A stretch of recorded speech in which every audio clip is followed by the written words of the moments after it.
industry? And then secular, what does this mean for the future of our industry? Because there's been a lot of talk about the future of office, retail, and industrial. And so to reach my point of view on these three areas, the last 6 weeks have been extraordinarily busy, would be an understatement. I mentioned to somebody yesterday, I think I'm going to speak to 100,000 people, literally on calls like this in this period of time. And why am I doing all these calls? I'm doing all these calls not just so I can share my ideas, I'm doing it so I can learn what's happening on the ground in places that are relevant to our industry here in the United States and beyond. And that means I've been on the phone every day with my colleagues in Asia, my colleagues in Europe. I just got off another call with them moments ago, and trying to find what all real estate professionals look for.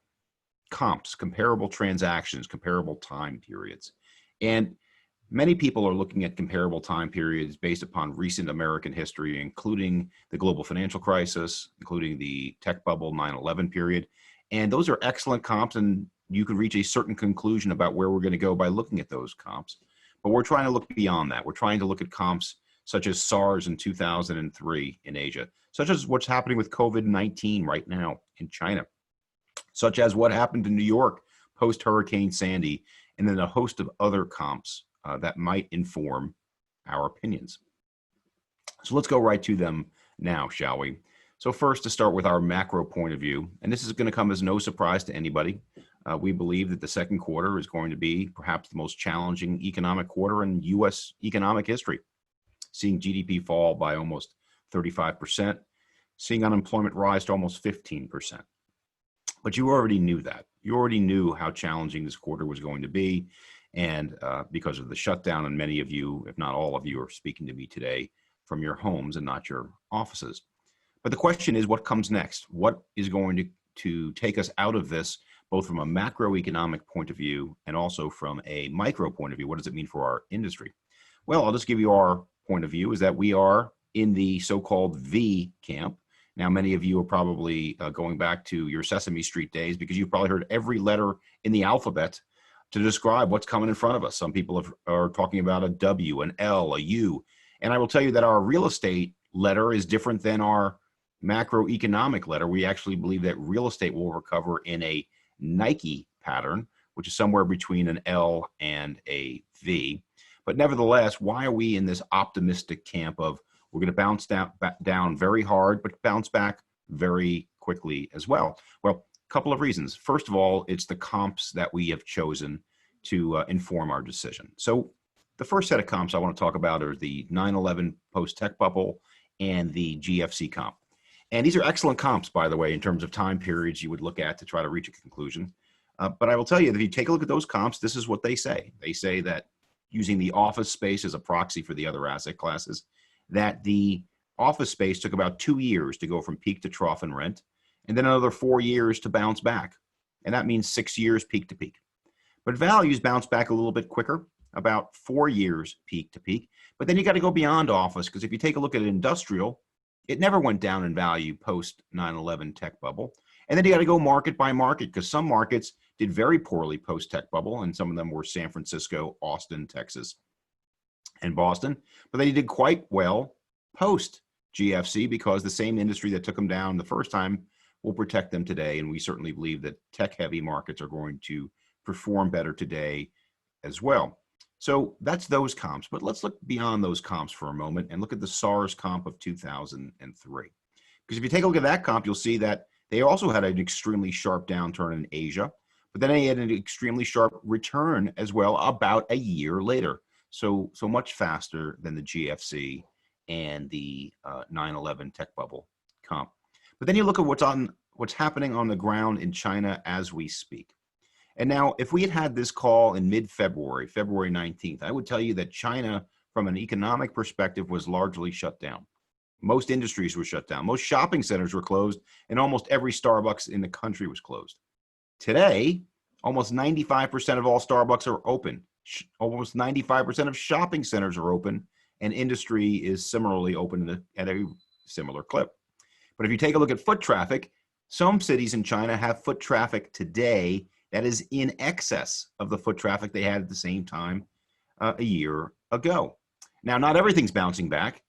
with respect to major purchases for things like automobiles and single family homes, those are still way down. Intercity travel, that's still way down. But you know what's getting back closer to normal?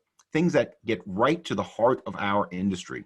Because I was on the phone with my colleagues in Singapore on Monday, and they told me that the office tours, meaning tours of occupiers just like yourselves to see new office space, were at about 75% of peak levels. So that's an encouraging fact. And a lot of you saying, well, China and the US aren't the same. They have a different system of government.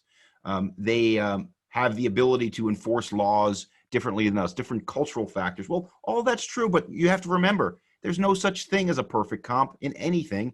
But nevertheless, it is a comp that we look at to say what might be possible here if we follow a regimented approach to reopening the office. And what is that approach that they're following in Singapore, in Hong Kong, in Taipei, in Seoul, in Tokyo? Well, they sum it up in the 3 T's. And the 3 T's are technology, tracking, and testing. The more of those three things we have, the faster we're going to get out of this. And I know a lot of people are thinking, oh, I don't want to be tracked by the government. Well, you know who doesn't want to be tracked by the government? This guy doesn't want to be tracked by the government. But you know what? I'm prepared to do it if that gets me back into the office, back into the real world sooner. And I think it's one of those sacrifices that we really need to think hard about making in the short term to try to get our economy and folks back on their feet sooner. So let's now go micro for a second, because I mentioned from a macro perspective, we're in the V camp with a sharp downturn followed by a sharp recovery in third and fourth quarter of this year, more than double-digit growth, about 6% next year. But from a micro perspective, what's going to happen to real estate? Well, real estate, we have taken what we call a 1, 2, 3 approach. 1, which asset types are going to come back in year 1, and that's going to be multifamily and industrial. 2, which asset classes are going to come back in year 2, and that's office. And 3, which asset classes are going to come back in year 3, and that's retail and hotels. And that probably is no surprise to anybody there. And you should just know by way of background that CBRE came out with a report about 10 days ago showing in the multifamily space that we believe that vacancy, while it's going to rise in 2020, is going to begin to decline by the fourth quarter. And we believe rents are going to begin to rise in the first quarter of 2021. And industrial is just behind that. Now, industrial, while it has been the most protected asset class from all these mega trends over the last 10 years, is not immune to this crisis. Nobody's immune to this crisis. And we have seen some measure of underperformance in industrial rent collections that we expected. Just got off the phone with my global head of property management, and we found that in our properties that we manage, we were at about 77% collections, which was a fair bit lower than I thought we were going to be.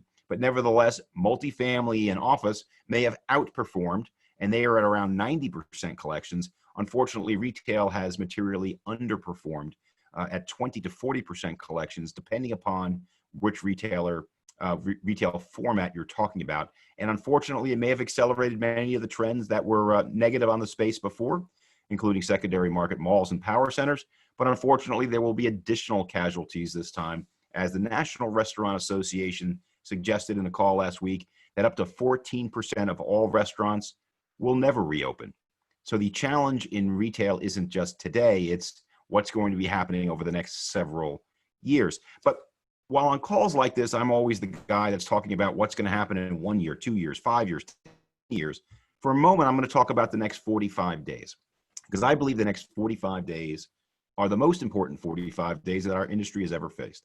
And that is why my email, which is right next to me on my screen, looks like a slot machine, because I watch rent collections. I watch deals getting done every moment of every day, because it's really important. And why is it really important? It's really important for this thing that we call price discovery. And what is price discovery? What's the asset worth? What is market rent?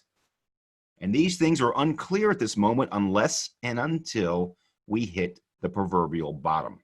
And we're not sure you're going to hit proverbial bottom in terms of rent collections until May, possibly June, which is a bad thing, hitting bottom.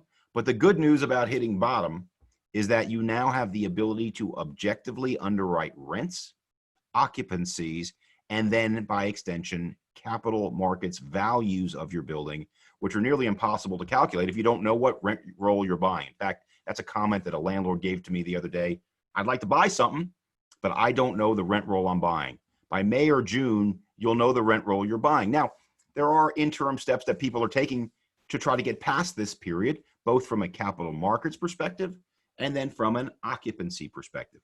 From a capital markets perspective, many would-be sellers are creating cash flow escrow accounts for up to 2 years of cash flow to try to have a burn down of any rents that are not collected over the next 6 months to two-year period, which would then be given to the buyer. The other thing that's being happened on an occupier side, and this applies to all of you on this call, is we are seeing people that are negotiating longer term commitments enter into rent reset provisions where some landlords are granting occupiers the ability to market their rents 2 years out from now to be able to get them through this 2-year period of uncertainty and recalculate top line rent. So there are ways to bridge this, call it 2-year gap of massive uncertainty, imperfect, but not bad interim solutions. So what's happening right now between landlords and tenants? Well, I will tell you just a philosophical positive thing, if there's good news in this whole situation, is that I have never seen our industry, which is landlords, tenants, lenders, and others, really try to work together today better than I've ever seen them do before, in part because, and I say this matter of fact, there are no obvious villains here. If you looked at the global financial crisis, you could blame Wall Street. If you took a look at the tech bubble, you blame the big tech companies. There's no obvious villains here, and that is why we're seeing great collaboration, at least the best collaboration I've seen between the major players in our industry. It is also why we are seeing so much federal stimulus dollars being pumped into the economy in such force and so quickly, because they don't see the same moral hazard issue which you might have seen back in the GFC to save bad banks who were bad actors. There are no bad actors here, which is another reason why we have optimism that we're going to bounce back more quickly. There's this massive amount of federal stimulus. One more macro comment, and I'm going to get right back to real estate. There are those that disagree with us, and I have great respect for a lot of folks that are predicting the future in the U.S. economy. And one of them is a terrific economist. His name is Mark Zandi. He's the head economist at Moody's, and he believes that we're going to enter into a W scenario, which means that we're going to have a double dip scenario where in the fall, the disease is going to rear its ugly head, and we're going to have to go back into shutdown mode, much like we're in right now. And it's possible. I note I'm looking on my iPad to my left, and 10 minutes ago, I saw that China just shut down another city of 10 million people, about the same size as Chicago, because they had a rise in the number of infections. And that's probably going to happen open, close, on a regional and a sub-market basis until we get to a TTT approach. And again, this is tracking, testing, and technology to allow you to do that. Testing is the key from our point of view, because once you have appropriate testing, you can then segregate those people who have been impacted from those who have not, and also protect those who are most vulnerable in a much more targeted fashion. And that is why we're not suggesting there's not going to be a flare-up in the fall. There very well might be. And in fact, most experts believe there will be. But we believe that we'll be able to protect the economy better than we can today from this complete shutdown scenario that we have at the moment.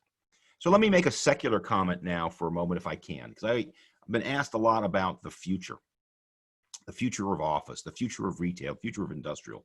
But let's start with retail, because that's the one area that I think gives people most concern, certainly in the next couple of years, because of the shutdown of many restaurants that won't reopen, and because of the social distancing measures that are going to be in force until this is cured, until there's an actual vaccine. That could be 12 months from now, it could be 18 months from now. So there's going to be, not only need to have tremendous government support today for retail through SBA lending and other support of governments of the key lenders in the industry, but also ongoing, because many of these tenants are not going to be able to have full occupancy for 12 to 18 months. You may see checkerboard seating in movie theaters. You may see restaurants have diminished occupancy. And you may see some people do what I'll give you a public company comp did. There's a hospitality company in Philadelphia called Hersha Hospitality Trust, and this is public information, that cut a deal with their lenders to give them not only about $75 million of additional cash,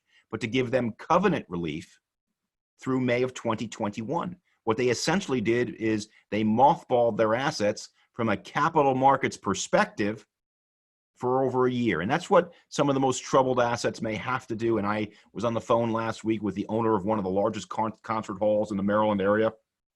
They're considering something similar. But now I'll give you one piece of good news about retail. Retail is always getting thrown under the bus, so I got to show it a little love here. And the love comes from Hong Kong, because this is what's happening in Hong Kong right now. My good friend and colleague, Henry Chin, who lives in Hong Kong, is telling me that there's a new phenomenon happening there, and it's called revenge retail. And what is revenge retail? Revenge retail is because he's walking down the street and seeing people line up not only to buy luxury goods from luxury goods stores, but lining up to go into restaurants, because people, quite candidly, are sick and tired of being at home and they want to go out and spend some money. You know who feels that way? This guy feels that way. But not just this guy as an individual, this guy who follows the economy, because there's a term called pent-up demand. And don't underestimate the amount of pent-up demand there is among the good people on this call and elsewhere to go into restaurants, to go back to concerts, to go back to the office, which is the next asset class I'm going to talk about, because there's been a lot of talk about, oh, we don't need the office anymore. We need less of it. So let's talk about that, shall we?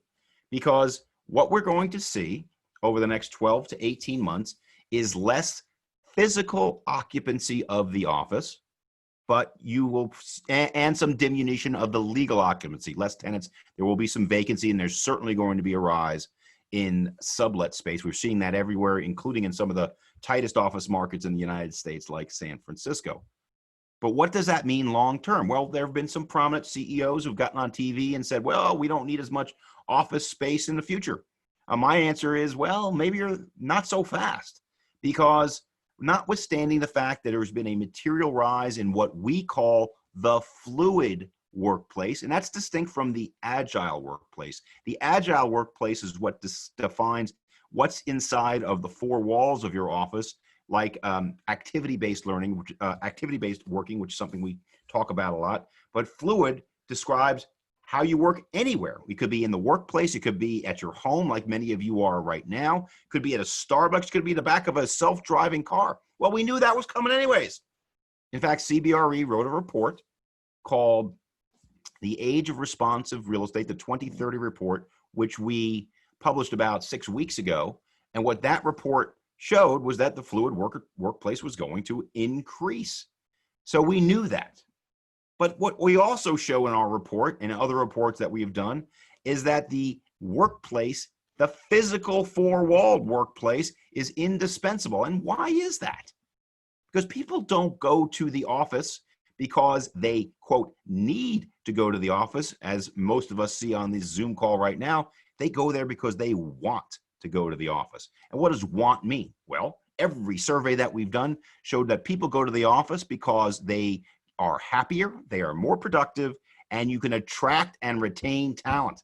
That is the Holy Grail, folks. It was the Holy Grail 6 weeks ago, and it's going to be the Holy Grail 2 years from now again. And people are going to say, geez, do I want to have this type of workforce? You do. And it's not just those factors. If you want to create a great culture, a culture of trust, very hard to do so remotely, much easier to do so in the physical workplace. Now, are you going to see some changes to the office? Well, as I mentioned, in the next 12 to 18 months, you're going to see a lot of changes in the short term as it relates to enhanced wellness techniques. And enhanced wellness techniques are everything that you know about, from hand sanitizers, and there may be a period of time when we're wearing masks or gloves, and there may be additional social separation in the building for things like the number of people that can go into an elevator cab. But then you will see some long-term things too. And what is my best comp for that? Hurricane Sandy in New York City, and tragically 9/11. And why do those inform me? They inform me for a couple of reasons. First of all, if you take a look at what happened post Hurricane Sandy in 2012, and Hurricane Sandy, for those of you who aren't familiar with that comp, is when a hurricane hit lower Manhattan and caused billions of dollars of infrastructure damage to office and other types of buildings. What happened? The codes were changed for building buildings in floodplains to put the critical infrastructure above the 100-year floodplain line. Buildings became more resilient. Now, it's hard to talk about the 9/11 comp, but I think it's relevant here because it will inform us of what's going to happen here now as well. What happened post 9/11?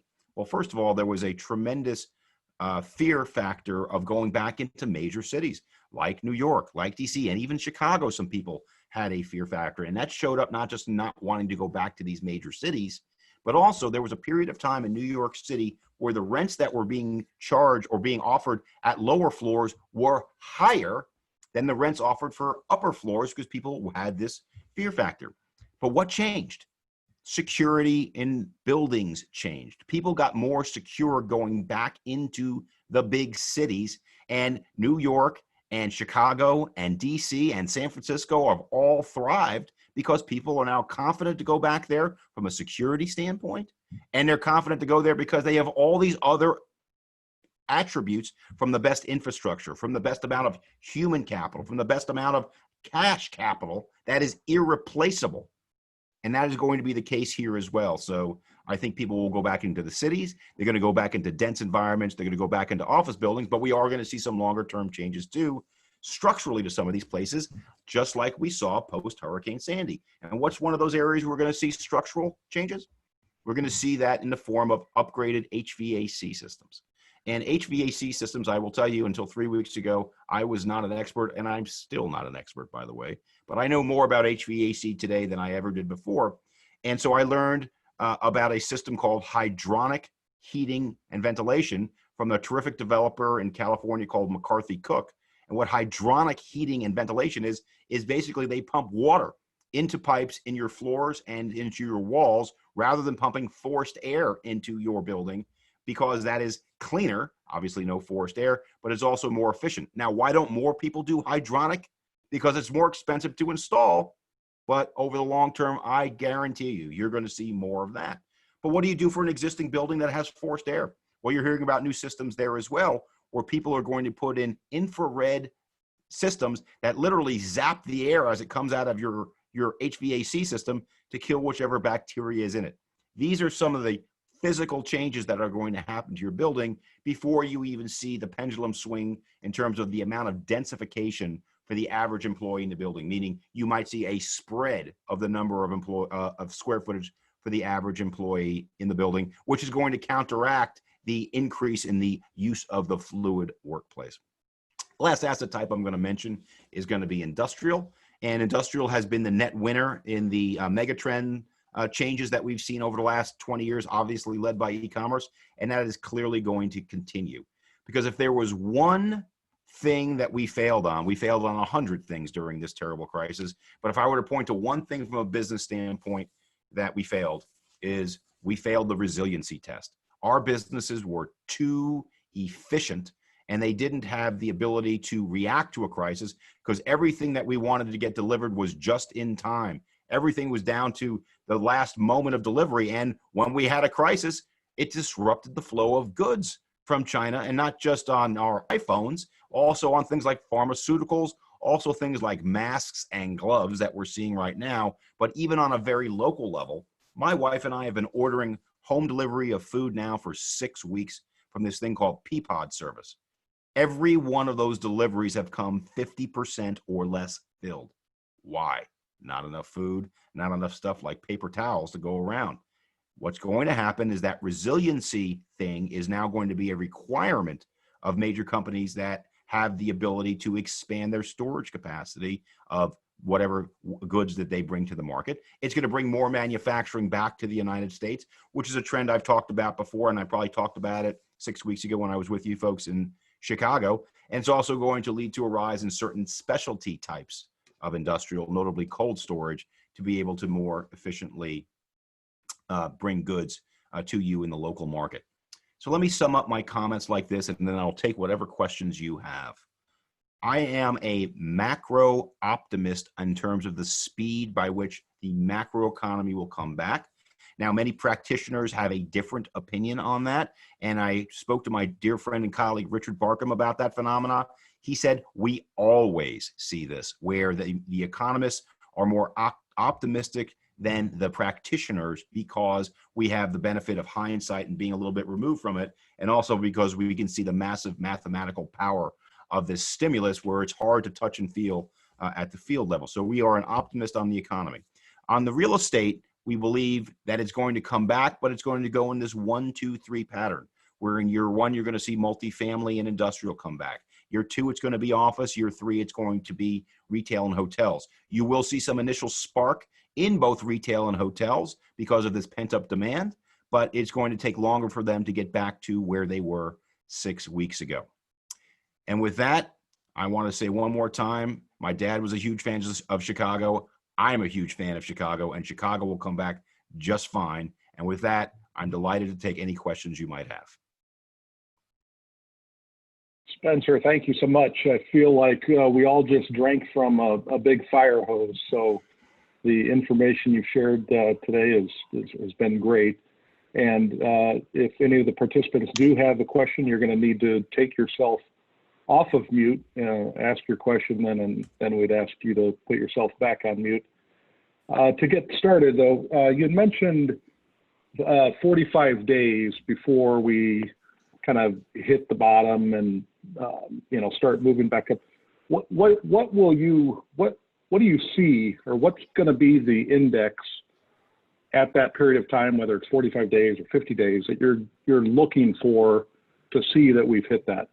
Well, that's a terrific question, Patrick. And so in addition to the fact that we manage almost 4 billion square feet of commercial real estate, and we track the collections at much of that, which is the best indicator of when rents start to stabilize, we also are coming up with about 20 other metrics that show when are things getting back to normal. And so we have within our company what's known as the Financial Consulting Group, which not only tracks valuations, BOVs, broker opinions of value, for valuing the purchase of building. We also do in the Financial Consulting Group analytics on new leases. And so we know when both landlords and tenants are thinking about coming back into the market based upon that activity. So that's a tremendous leading indicator.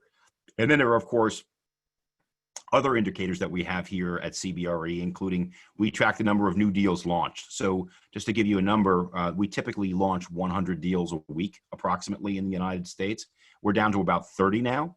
But once we start to see that number tick up again, we also track the number of confidentiality agreements signed for people that want to bid on deals. And we typically have about 4,000 a week. Now that's down to probably about 1,200. Once we see that number tick up again, leading indicators of when we're coming back, that combined with a stabilization of the rent rolls as measured by collections. Hi, Go ahead, Blair. Okay, thanks. I appreciate that. Great stuff. I love the data. One of the things that I can't help but being struck by with all of this, and going back to a couple of your comps that you've used, 9/11 kind of posed a sense of an existential threat for a relatively short period of time in how consumers perceive cities. Milwaukee didn't feel very fearful that we were going to get any type of terrorist activity. And you look at the other ones, in each of those cases, I struggle to identify the types of influences on changes in consumer demand and consumer preferences, like I anticipate that we'll see in a post-COVID world. More than half of the millennial generation, which in many respects powered multifamily renaissance in our cities, are now 28 and older. And so we find ourselves in a moment where a huge proportion of our city population will now use COVID to weigh their options going forward. And my personal belief is that on a micro level, we will see changes in how consumers value urban amenities, and then how conversely they value the types of amenities that come with the arc of their life changing towards child rearing and doing all of those things. So how do you factor in the impact of potential consumer preference changes in this, as opposed to approaching it from the supply side? Well, it's an excellent question, and there are no perfect comps, and we use these comps to try to inform us, not to give us the answers. But yes, the change in consumer behavior is going to be significant and long lasting. And the question of about those consumer behaviors include not only their preferences for the type of living arrangements they have, but where they're going to live. And as I noted in the 9/11 comp, which I mentioned, many people didn't want to live in the big cities anymore because of the fear factor of terrorism. And I would say there's a similar fear factor here, not the same, but similar as it relates to pandemic risk. I think that once you have enough of the wellness devices into not only buildings, but the area where it's going to be most challenging in the short term for sure, and we'll see in the long term, is in mass transit. What do you do on a subway train? What do you do on an airplane? And so those are the things that in the short term are going to hurt the cities, at least in the near term, as people try to get into work confidently. Are more people going to drive to work in the suburbs than commute into the city on a subway train on a percentage basis in the short term? You probably will, because they're going to have more what I would call wellness security in the short term. But I think over the long term trends will hold as it relates to this is not to knock suburbs, but the superiority of the city for most office and business uses because of all these virtuous cycles of not just infrastructure, but money and talent. And I think that's irreplaceable. But I do believe that this shock will be much longer lasting from a psychological standpoint in many ways than will 9/11, and may have more impact on our patterns for where we live and our preferences for certain things. But I think that the world 3 years from now, looking back on today, will look much more similar than it did 2 months ago than it will to some scenario where the cities somehow are on a permanently negative trajectory. Next question, please. Spencer, any thoughts on the issue with limiting people in elevators and the towers?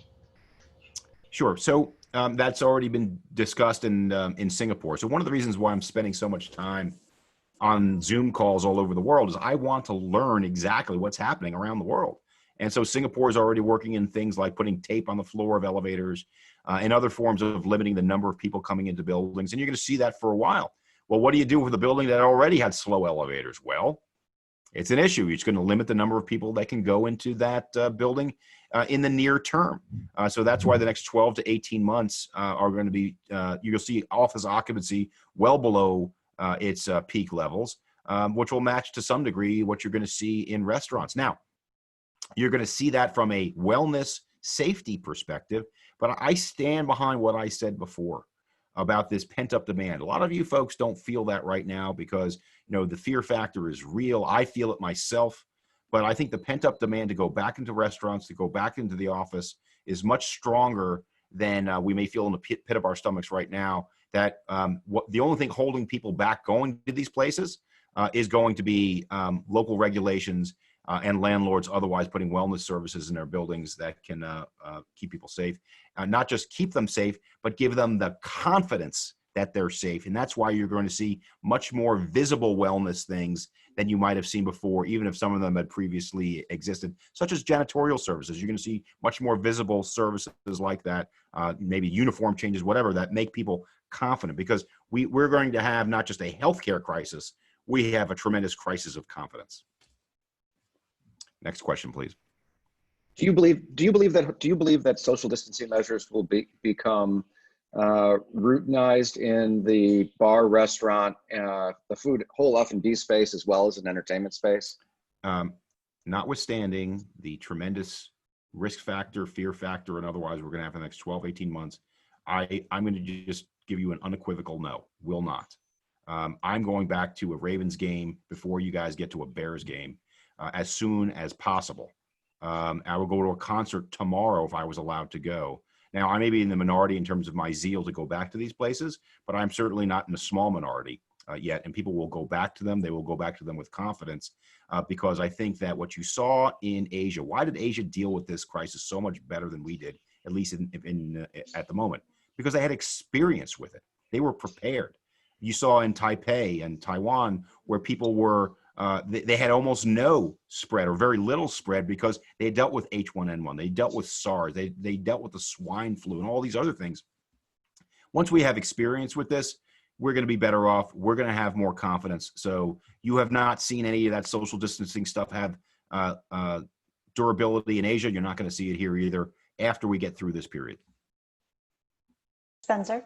Spencer, Yes. one of the participants has asked about what do you see the impact to healthcare and real estate? Well, that's an interesting question. And then Diana, I'll take your question next. I saw you raise your hand there.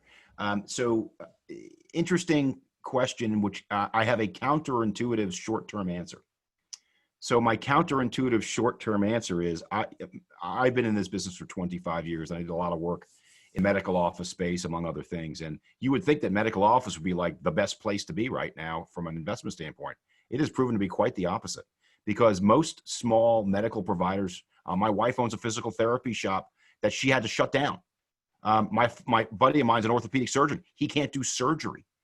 So these medical office buildings that had all of this, things that you would consider to be essential, weren't deemed essential today. And so they've actually been hurt from a short-term perspective in terms of their ability to operate, but they'll open up again soon, but not at a full level. I mean, my wife's going to have all these advanced wellness protocols in her medical office building. But what do I see over the long term? Well, first of all, from a preparation for the next disaster scenario, you're going to have plans in place that, God forbid, we have another pandemic like this. We're going to be able to flip a switch and say, we now have an extra 10 million hospital beds and other things ready to go.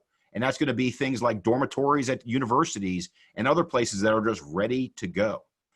So that's from a redundancy standpoint, there'll be all this backup stuff. But from a direct provision of medical care standpoint, there's already been a advancement in telemedicine and things like x-rays. You're going to see a significant advancement in telemedicine, because what you're seeing now, some of the horrible consequences of this aren't just the people that are tragically getting sick or dying from COVID-19. One of the consequences is that people aren't going to the doctors with their children to get vaccinated right now. And there's a fear factor that you might see a breakout of something like the measles. And that's because people are afraid to go into the doctor's office for that. Let alone people who are most vulnerable, elderly folks disproportionately, who are afraid to go in for other types of treatment for diabetes or heart disease or other things. So telemedicine is one of the big things. Medical office buildings are going to get better, cleaner, so that this doesn't happen to them again.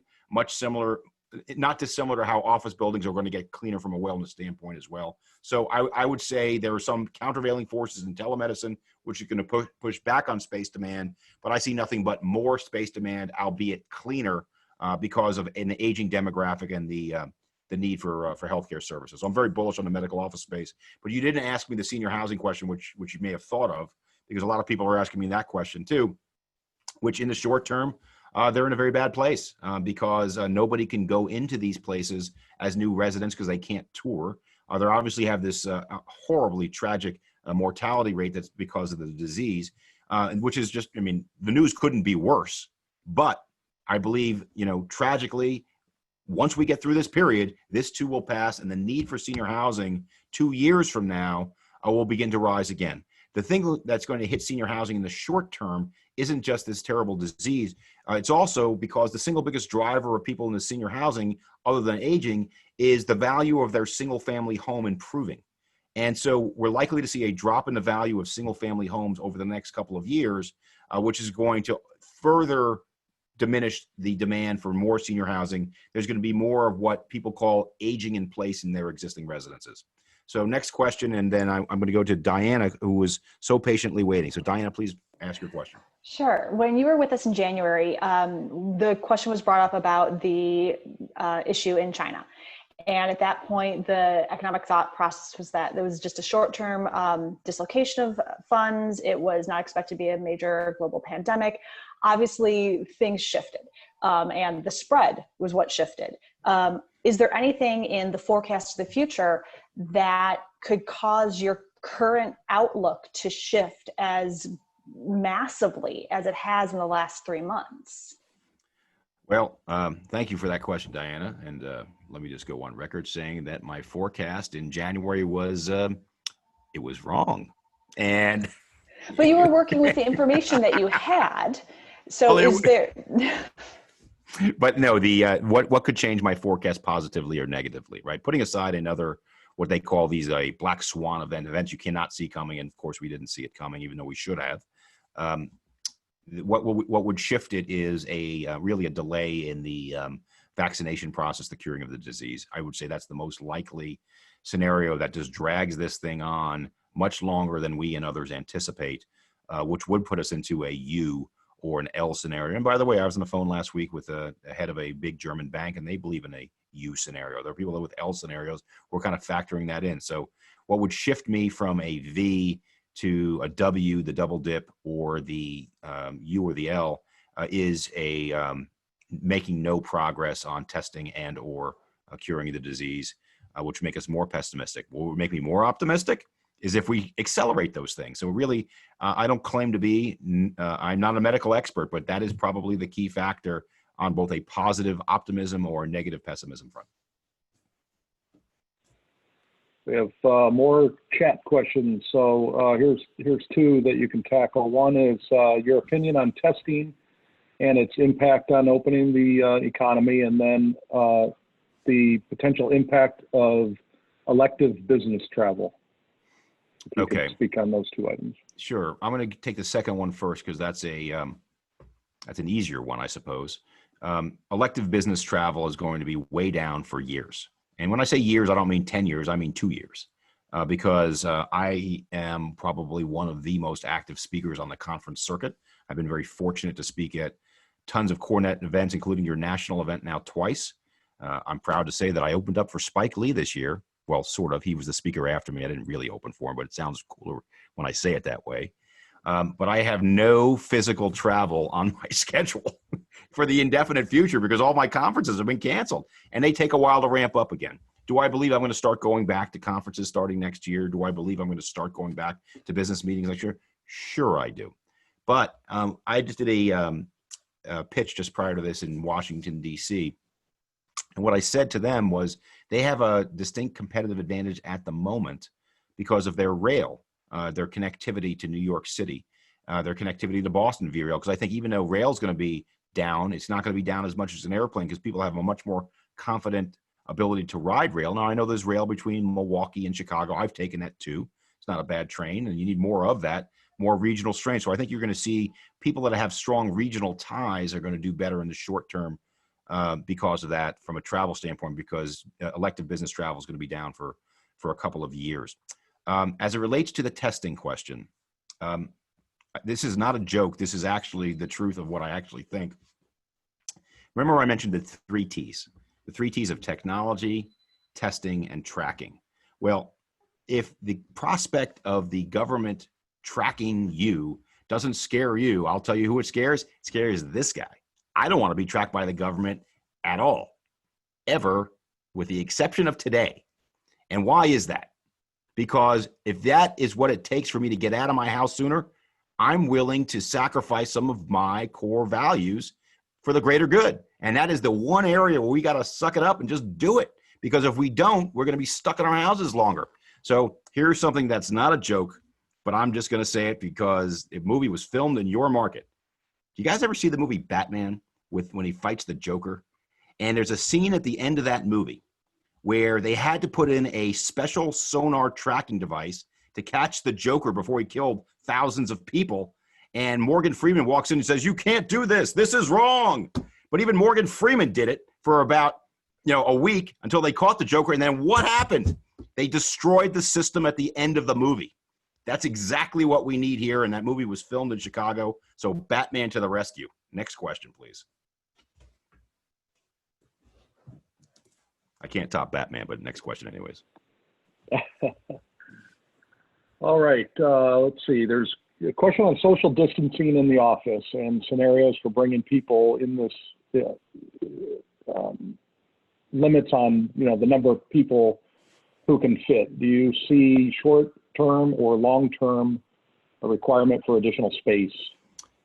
I think long-term, I see requirement for additional square footage for each employee in the office. So I'm hedging that because I do see a modest rise in the long term in the fluid workplace where more people work from home than in the office. Though I don't see that as a massive permanent shift. I do see an increase of it, but I don't see it taking 20% of people out of the workplace. I think it's going to be more like 5% because I think more people are going to want to go back into the office than not. It is a superior place to work. But yes, the densification pendulum is going to shift back.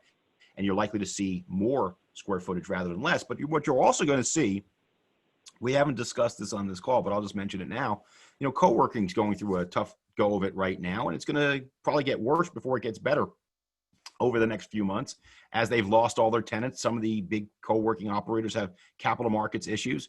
But the reality is, I think co-working and flex space is going to be even more important in the future than it is today. Now, you might see changes in configuration of the space where you have less of the bench style seating or open office and more demised space where large corporate users can just define who's in their space and control that space. But nevertheless, I think flex space, even though it's going to have a real tough go of it for the next 6 months to a year, will have a bright future as well because of this. So even though that's going to be a hole in the donut for the short term, as some of these operators go out or have trouble, long term, that's going to be part of the solution. More square footage for the average person is part of the solution. But the countervailing force is just how big is this fluid workplace, people working from home on a permanent basis going to be. Next question, please. Along those lines of working from home, there are some very large cities, Chicago, Tokyo, New York, where residents have trouble just getting out of their house, right, and maintaining social distancing. But there are other locations that are more rural that offer that opportunity. Are those cities, do they offer a stronger geographic flexibility? Well, what we think we're going to see is we're going to see more occupiers have their main headquarters in cities, CBD, just like a lot of large occupiers move to the Fulton Market in Chicago, but having a satellite office in the suburbs if people want to have flex work capability that way. I see more of that. So I see additional space being added in places like that. So if people want that flex option of not having to commute in. But no, I think the death of the city is not going to happen. I think there's too many advantages. And I think once these wellness solutions come into play, people are going to get very comfortable with them. And once again, using a terrible comp, post 9/11, people had a terrible terrorism fear factor. I think they'll overcome the wellness fear factors. We'll go back to the cities, but there will be a rise in some demand for suburban locations for offices. I still believe most strongly in the so-called urban suburban locations, those that have live, work, play rather than pure suburban. But nevertheless, I do believe it has some modest shift of more office space there. But I think the future of the cities is bright, and come 18 months from now, once we're through this crisis, it's going to be just as bright as it was a couple of months ago. Another question from the audience. What's your feeling on the effect of the current plummeting of oil prices on the economy? Well, it's counterintuitive because normally when people talk about plummeting oil prices, they talk about how everybody's saving money at the pump as a kind of a backdoor stimulus to the economy. The reality is very few of us are driving. I have a hybrid electric car, which is sort of a toy because it only goes 15 miles on a charge, and then you got to fill it up. Guess who hasn't filled up the car in 2 months? Me, because that's all the driving I'm doing. So it's not giving us the stimulus. And the real risk factor short term from the oil crisis is that it will lead to a contagion in the financial markets because of all of the bonds that are held by banks and others that finance these oil companies, many of them that without significant government support are likely to go bankrupt. It's also going to impact certain markets like Houston, like Calgary, like Edmonton significantly. It's already impacting those markets. So from a commercial real estate market, it's going to cause great softness in those centers. From a financial center, it's the contagion risk to the banks. That's where it is. But I think long term, let me restate that. In the near term, if the price of oil is called $20 a barrel today, it'll be closer to 55, $60 a barrel in about a year from now. And I'm not an oil trader. That's not telling you to go buy oil companies, but I'm saying that the demand will come back more quickly from cars, airplanes, and manufacturing uses. You mentioned earlier property management companies and building managers will have to increase services for cleaning and janitorial and things like that. Do you see anything radical or unusual in what is being done in some other markets that you've observed, or do you think it's just a Well, I think the new norm, increased in specs. sure. So one of the things people are talking about is temperature checks. And the second thing is masks. Okay. And so temperature checks sound like a good idea, right? Well, once you get into the specifics of a temperature check, it gets really complicated. First of all, who's going to administer that check? Second of all, what do you do if you find somebody who has an elevated temperature? Third, what about HIPAA laws, healthcare laws that you can't report somebody's healthcare, right? So it brings up a whole host of issues, but nevertheless, in some of these other countries, they've been able to overcome it and they are having these temperature checks. The other thing that may sound unusual to everybody on this call, but not as unusual today as it did 6 weeks ago, is I would be surprised if all of us aren't wearing masks in public all the time for about the next year. That's unusual. And by the way, so what? They're getting more stylish. But the bottom line is, if that's my price of going outdoors is wearing a mask and some gloves, bring it on. Hey, Spencer, this is Rick. I was on a call yesterday with some folks from Singapore, and they showed their cell phone with a QR code on there, which is their health status. I know you've been talking to those folks. Is something like that, what you're talking about, losing some of our privacy, but also maybe a way to get back to work faster? And how does that help a building owner, and certainly corporate, the rest of us in corporate real estate have the same concern? Legally, what is the reasonable protections we need to provide our employees, maybe similar to the ADA reasonable accommodations, to avoid the legal concerns? Well, the legal concerns are really, there are so many layers to this, and I'm not going to give you a legal opinion. I'll tell you some of the things that have been discussed. One of them, I mentioned the HIPAA thing with a temperature check, but also OSHA wanted to come in and put new regs on people of how you can work in the workplace. Now, there was a real pushback by that from Republicans against that, but these are the things that are being discussed. But here's something that's also happening in Asia, certainly happening in China. I don't believe that it's happening in every country in Asia, but I think it is happening in China, where China gave insurance to employers to bring your employees back even if they get reinfected. And so one of the key things that I hope comes out of this catastrophe is that there's a new form of business interruption insurance on the front end that is very similar to terrorism risk insurance, which came out of 9/11, which is very similar to flood insurance, which is also federally mandated. But also, if the feds are going to do anything now that are going to really give employers at least legal confidence, not necessarily cultural confidence, but legal confidence, boy, if they were to do what China did and give employers insurance against an employee getting reinfected, not only would it open up the workplace sooner, but it would give a little people more confidence. So again, that doesn't change the moral issues and the cultural issues that you should still protect your employees to the level that you think is the best for them. But nevertheless, that's what China did to help open their economy sooner. Spencer, thank you. We want to be respectful of your time. We're at the top of the hour. We'll open it to one more question and then we'll adjourn. Okay, what next question? Spencer, thanks for the great insights as always. Talking about kind of this growing and changing fluid workplace, what are your thoughts on the impacts for micro unit and co-living res as kind of the work from home component grows as part of the workplace ecosystem? Well, I'm going to give you an unusual answer. I guess all my answers were unusual, right, Patrick? But this one, I'm going to go to this one. So CBRE came out last year with what we call our Green Building Adoption Index, which measures sustainability, right?